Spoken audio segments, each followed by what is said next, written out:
So the first thing I want to say a few words about is the rationale, the motivation for using scientific notation. And where that comes from is the fact that in science, we very often come across very large numbers and very small numbers. So for example, in chemistry, we come across Avogadro's constant.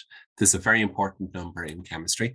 It tells us the number of atoms or maybe molecules in what's called 1 mole of a substance. This number is the number that you can see on your screen there, and I'm not going to attempt to read that out. So we have this very, very large number that crops up very frequently in chemistry. In physics, on the other hand, we come across Newton's gravitational constant. And in standard units using meters, kilograms, and seconds, Newton's gravitational constant has this very tiny value, 0.000, lots of zeros, followed by a 6674. So examples there of a very large number and a very small number. And when it comes to doing calculations, the fact that we have to deal with these large and small numbers can be, can make life a little bit difficult. So as always in maths, we want to make life as easy as possible. So people have developed this idea of scientific notation as a useful way of dealing with large numbers and small numbers. So what we need to get to grips with in this mini lecture is to recall where scientific notation comes from, how we represent these large and small numbers. We want to be able to convert between scientific notation and the ordinary way, the usual way of writing numbers, and we want to be able to carry out calculations in scientific notation. So scientific notation comes from a couple of key facts about our usual place value system for writing numbers. This is formally called the Hindu Arabic number system, and this is the everyday number system that we use, where when we see 27 written down, 27, we know that that means 2 tens and 7 units. So it's our everyday number system, place value system. Within that system, what it relies on really is this idea of writing powers of 10. So when we see a 1 followed by n zeros, that means 10 to the power of n. So for example, 10 to the power of 3 is a 1 followed by 3 zeros. 10 to the power of 5 is a 1 followed by 5 zeros. That gives us a way of representing large powers of 10. For small numbers, decimal numbers, smaller than 1, the place value notation system works this way. If we see a number that's a 0 followed by a decimal point followed by a number of zeros and then 1, that's 10 to the power of minus n. What's the role of the n here? Well, what we see here is that the 1 is in the nth position and it's preceded by n minus 1 zeros. So for example, 10 to the power of minus 1 has got in a 1 in the first position after the decimal point. 10 to the minus 3 has got a 1 in the third position following the decimal point. Okay, so that's the building blocks of scientific notation. And that allows us to deal with large numbers by thinking about them as multiples of large powers of 10. And we can think about and we can represent small numbers by thinking about them as multiples of these negative powers of 10, these small decimal numbers. So then any positive number, and if we need to deal with a negative number, we'll just have a minus sign in front of it.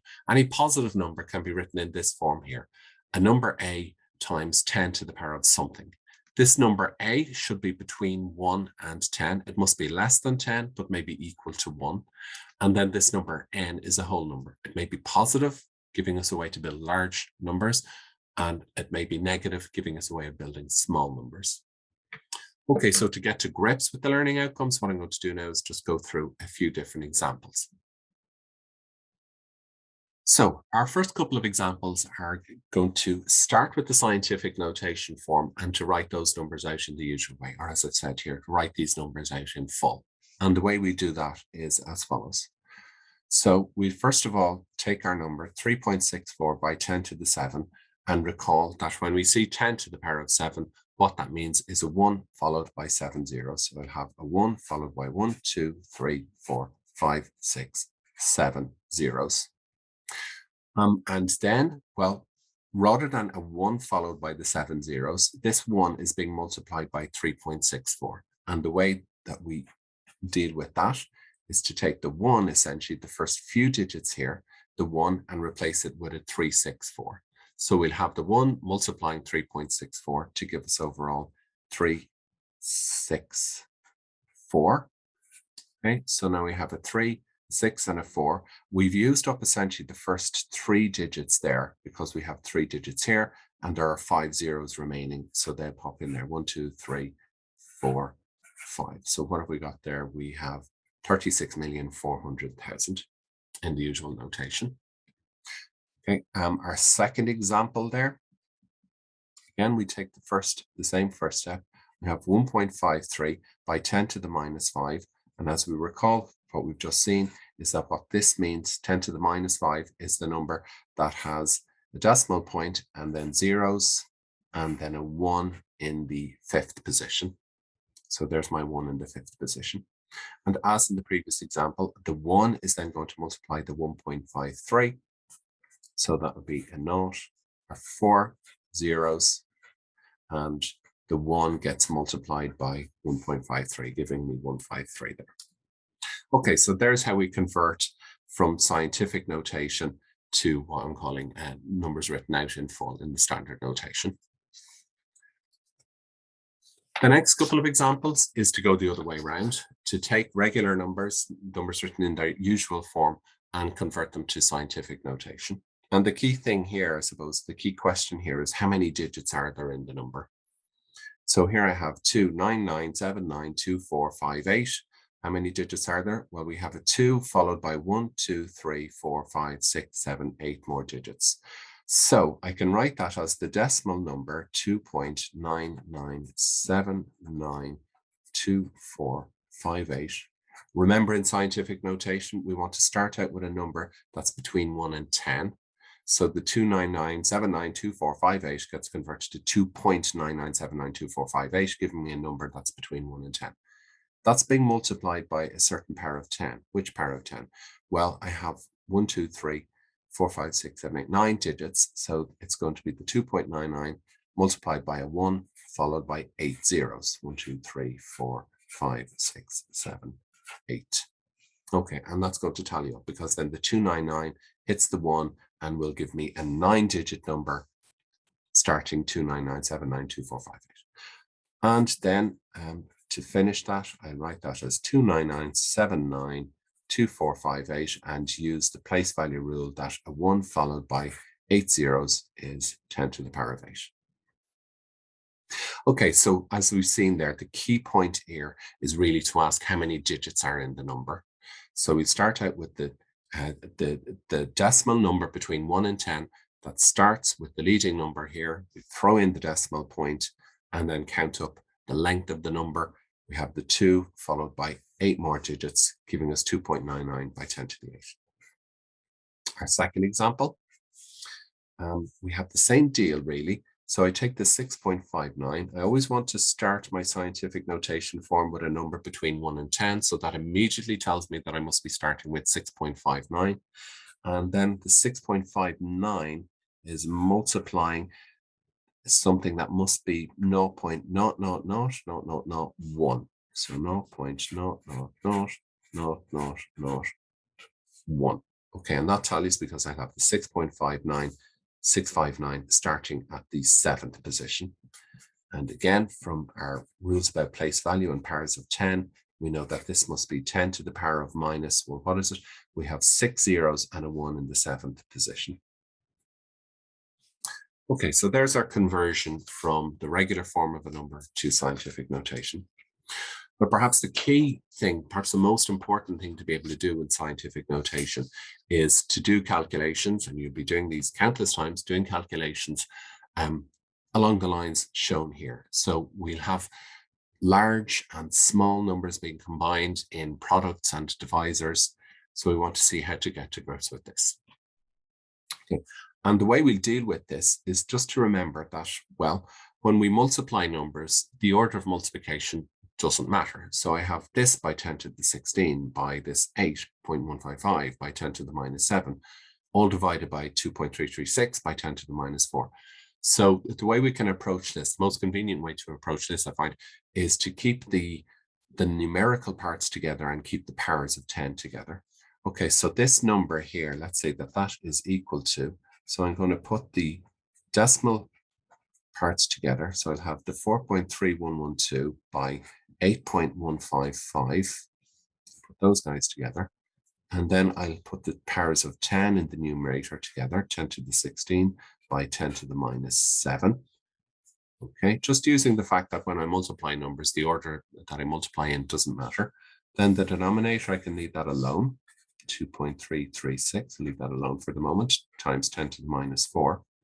And now what I can do is again exploit the fact that I know about numbers. It's something we know about fractions, is that I can separate out these into two separate fractions. One that involves only the decimal parts, so 4.3112 by 8.155 over 2.336 by powers of 10, 10 to the 16 times 10 to the minus 7 all over 10 to the minus 4. Okay, and I deal with these separately and then tidy everything up. Okay, so let's deal with I think this is probably the easy part. Let's deal with that first. The powers of 10. Here we use our rules of indices that we know about. And I can combine this to get altogether, I'll have 10 to the power of 16. When we multiply powers, we add. So we're going to add on the power minus 7. When we divide, we subtract. So we're subtracting the power minus 4. So what will that give us overall? That'll be 10 to the power of 16 minus 7 plus 4, which I believe is 13. So we get 10 to the power of, did I have that right? Yeah, 13. Okay, so the powers of 10 are going to give me 10 to the power of 13. Over here, well, I'm going to need to put that into my calculator. Okay, so I'm going to dig out my calculator. So what do I have? I have 4.3112 multiplied by 8.155 divided by 2.336. Equals, and now I'm asked to give my answer corrected 2 decimal places. So I just need 2 decimal places here. And what I find is that this number gives me 15.05. The next few digits, I have 0, 4, 4, 3, and so on. So that's giving me this number. This is giving me 10 to the 13. So I have corrected 2 decimal places. I have 15.05 by 10 to the 13. We're not quite finished because according to the rules of scientific notation, this isn't strictly in scientific notation form. Because remember, our number here should be from 1 to 10. Okay, so what I need to do is a little sidebar calculation there to write 15.05 in scientific notation, and then basically tidy up the powers of 10. Okay, so where are we at this stage? We have our result is 15.05 by 10 to the power of 13. But 15.05 in scientific notation, 15.05, well, that will be 1.505. And I need to multiply that by 1 single power of 10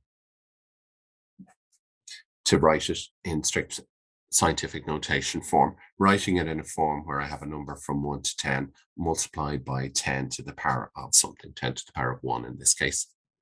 Okay, so I have then 1.505 by 10 to the power of 1 multiplied by 10 to the power of 13.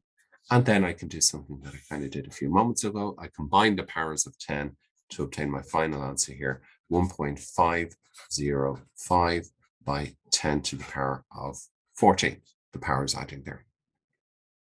We're asked to find this number be corrected 2 decimal places, and according to the rules of rounding off, this would round up to 1.51 by 10 to the power of 14. So that's correct to 2 decimal places.